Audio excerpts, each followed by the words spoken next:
Yang kedua, Ustaz mencadangkan pandangan Syekh Qaradawi bahawa lesen untuk jadi pendakwah adalah akidah. Lalu ketika akidah Tauhid 3 dan akidah Sifat 20 masih tak dapat disatukan, bagaimana seorang pendakwah dapat menguruskan khilaf akidah tersebut?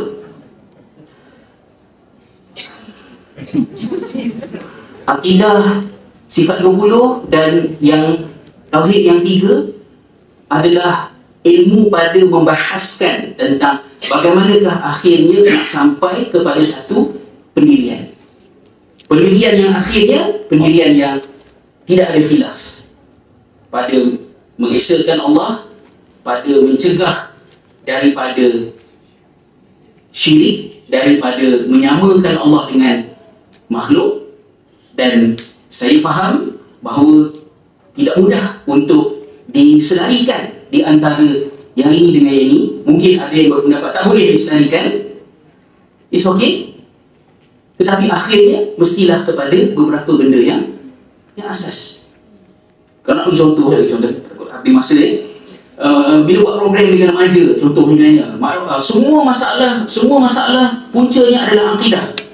Mak rempit, kumpulkan, buka kelas Sifat 20, buka kelas Tauhid 3, selesai masalah. Tak selesai, kerana bukan itu maksud akidah sebagai penyelesaian.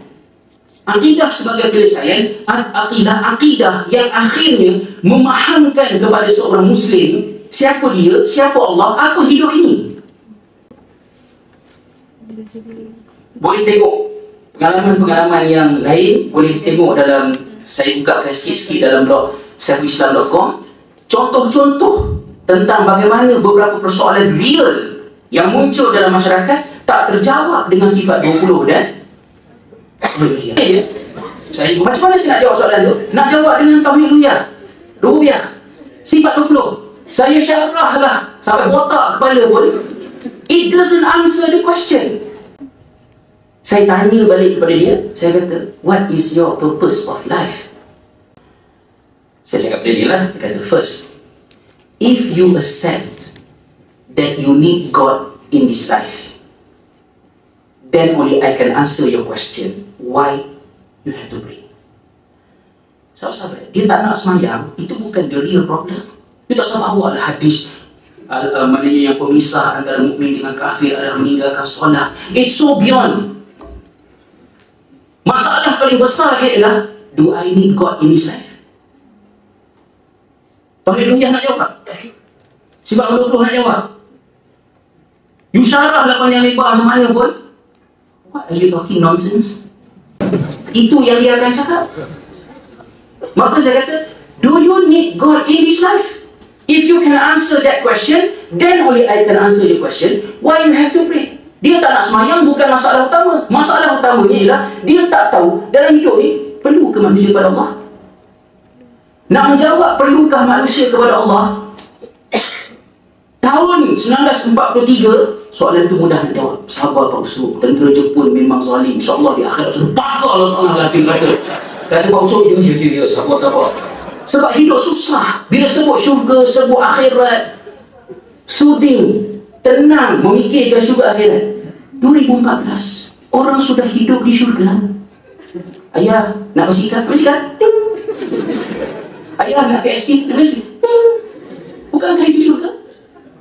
Kalau hidup di dunia sudah seperti di syurga, kenapa nak fikir syurga akhirat? And then you pergi gaduh Tauhid Rububiyah, terlebih terlibat 20 semua. Anda khianat kepada masyarakat. Selfish.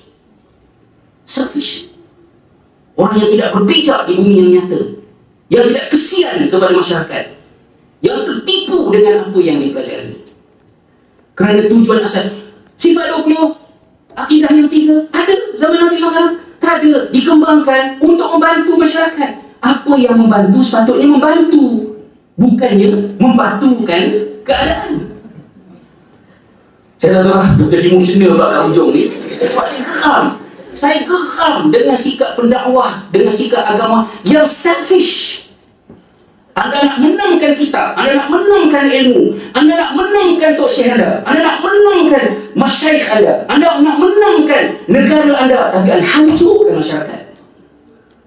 Sampai hati.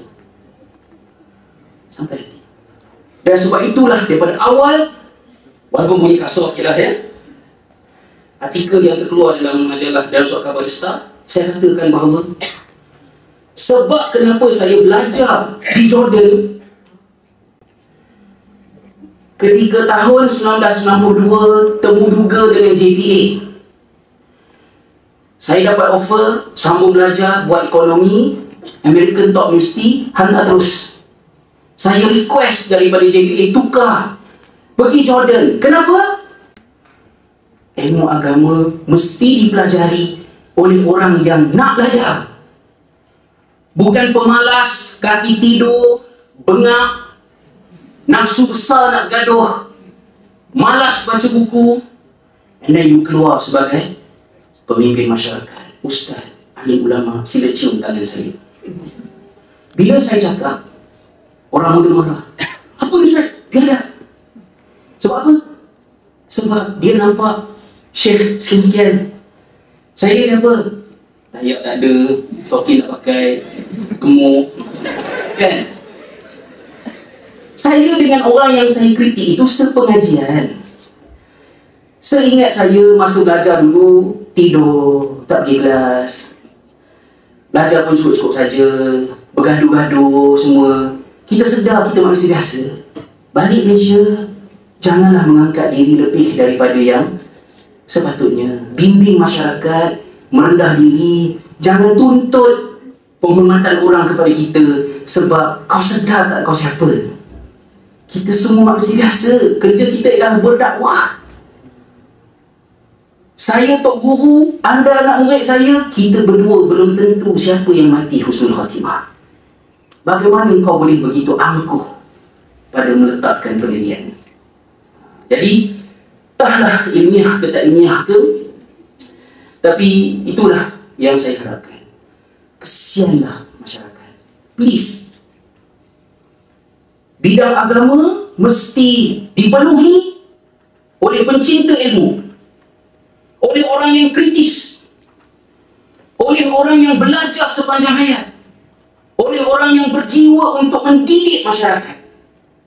Dan bukannya bila ada pensyarah, tak mahu sebut ya, katalah banyak tempat saya jumpa pensyarah sebut dalam hal talak, melafazkan 3 talak, jatuh 1, kedua, ketiga, Ibn Taymiyah berpendapat bahawa jatuh 1 talak. Tiba-tiba belajar kata, ini petik kata-kata Ibn Taymiyah ni Wahabi ni, buat laporan. Belajar macam ni, sila masuk longkang. Jangan duduk dalam kuliah ilmu wahyu. Kuliah ilmu wahyu tempat orang belajar, berfikiran terbuka. Pensyarah saya di Jordan, seorang pensyarah saya di Jordan, masuk kelas, kitab tak bawa, duduk atas bangku, kaki atas meja, tapak kasut hari-hari depan muka dia ni. Punya teruk ni syarah tu.